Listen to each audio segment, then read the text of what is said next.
It's a warm Sunday afternoon in Monte Verde, Bolivia. The local villagers have gathered to share one of their favorite pastimes on their day of rest, a community dance. Padre Choco, literally Father Red as in redhead, joins in the fun.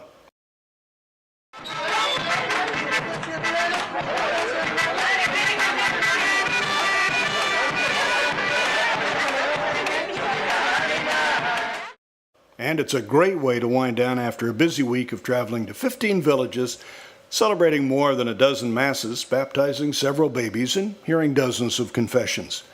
After today's mass and religious education class, the villagers sit down to discuss the details of one of the social development projects overseen by Father Mike. A meal of roasted pig will be served, a game of soccer played, and folks will linger until evening.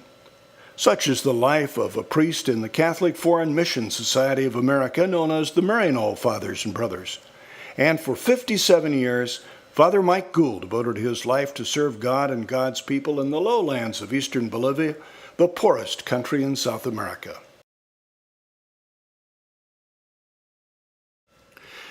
So, how did a red-headed, fair-skinned Midwesterner find himself in Bolivia, the only landlocked country in South America? Born in 1927 to a large, faith-filled Irish family, Mike Gould was a devoted parishioner at St. Patrick's Church of Myrna, Illinois. Although the church was part of this family's daily life, he did not receive his calling until young adulthood. It was while attending a summer school session at Marquette University in Milwaukee, Wisconsin after World War II, and then chatting with school chums, that Father Mike ever mentioned the thought of entering the seminary. A good friend encouraged him to speak with a Jesuit professor and also a Maryknoll priest at home on vacation. Reminded of a book given to him by his godmother and aunt, who happened to be a Carmelite nun, Father Mike was drawn to explore more about the missionary life overseas. This book, titled Men of Maryknoll, detailed the lives of priests and their missionary work abroad. Only weeks later, he was on a train to New York, eventually making his way to the Maryknoll Seminary. Ordained in 1954, Father Mike was assigned by his superior to the country of Bolivia, along with 4 other priests, to join some 25 Maryknoll Padres, the first of whom arrived in 1942.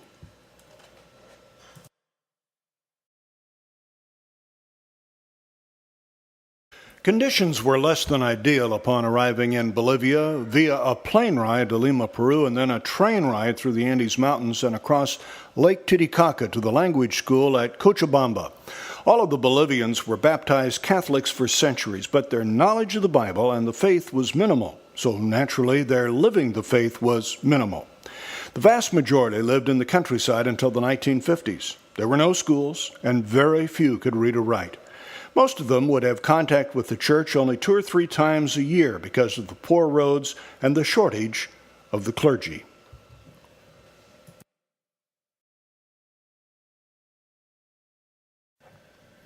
After 6 months, Father Mike was assigned to the lowlands of Santa Cruz in eastern Bolivia. That was an area like the early western United States with few roads, sporadic electricity, and deficient water supply. Father Mike was assigned to the rural parish of Cotoca, which is a local shrine of the Blessed Virgin Mary. The road was wherever one decided to drive their Jeep through the Pampas. That's the local name for the open prairies of the extensive plain. After 6 years in this region, Father Mike was assigned to the Altiplano, the high plateau near the capital city of La Paz, where he served in the extensive parishes and then directed a Catholic radio station, San Gabriel, promoting Spanish classes for the indigenous folk who, until then, only spoke the native dialect. In 1963, he returned again to eastern Bolivia, to the town of Warnes, attending to 32 rural villages in the eastern half of the province, roughly the size of a county. Bolivia is a unique country due to its diverse topography and landforms. The majestic Andes mountain range and the high flat plateau between the mountains characterize the western portion of the country. La Paz, the capital city and surrounding region, has grown to nearly 2 million people, mostly indigenous Aymara Indians who are acclimated to the high altitude of more than 2 miles above sea level. Moving eastward across the country, The central valleys of Cochabamba at 7,500 feet above sea level are inhabited by the Quechua Indians. The valleys give way to the eastern jungle plains known as the Oriente. Agriculture, forest, petroleum production all make up the bulk of the economy.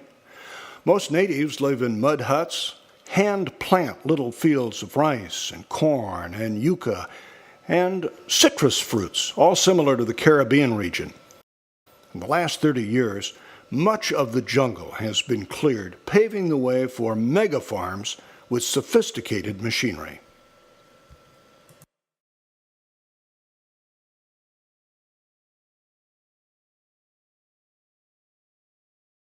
Part of this phenomenon resulted from the nearly 700 Japanese families that immigrated to Bolivia during the Cold War. An agreement between the U.S. and Bolivian governments allowed Japanese from the island of Okinawa to relocate in the Santa Cruz area, which was ripe for development. Over the decades, the Okinawans integrated rather extensively in their new home, and though their total number now is only about 1,000 persons, they have maintained their Japanese language and many of their native traditions of formal dance and food. The most obvious challenge to the church mission in servicing these communities was the sheer size of the area and the poor road conditions. Father Mike, after many years struggling with mud and ruts and then dust in the dry season, obtained a Piper cub from a fellow priest who also gave him flying instructions. The villagers helped by clearing landing strips. So, from 1979, the plane became the regular means of getting around the towns. There would be a regularly scheduled mass time, or at times he would drop a message from the plane advising of a reunion or of a church service.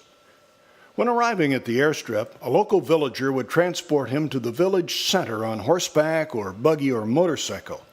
Before the Eucharistic celebration, there would commonly be confessions. With a congregation this large, performing the sacraments was a regular event. First Communion and Confirmation were held each year with various weddings, funerals, and the sick anointed as needed. Lent was always a special time of the year, culminating in Holy Week and the Easter Vigil. 24 chapels were built over the decades to accommodate a growing population.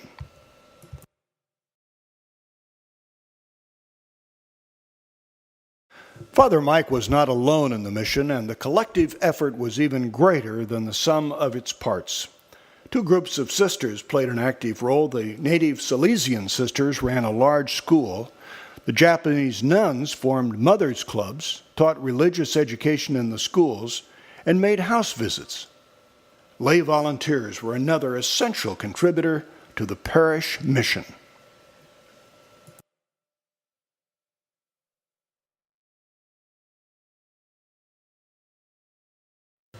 A lay volunteer group from the United States, young men and women just out of college, gave a year or two to the church in foreign lands, teaching English or computers in the parish school.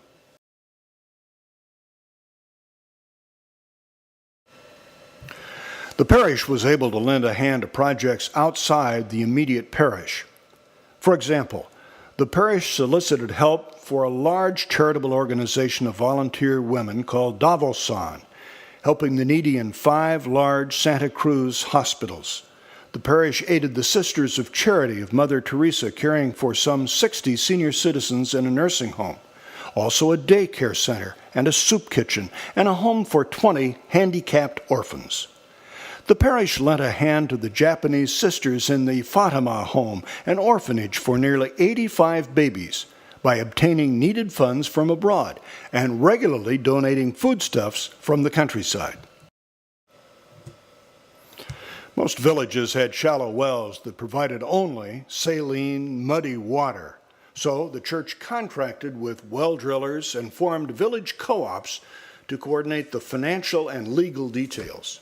Similarly, in our Okinawa parish of St. Francis Xavier, the church helped the local settlers obtain land titles in 2 communities where plantation owners attempted to usurp the land settled by small, local farmers. As advocates for better education, the church organized petitions to encourage the government to allocate more teachers to the area. A grant from Rome was used to start a vocational school teaching cooking, sewing, carpentry, mechanics, computers. Medical clinics providing very basic care were established in the villages.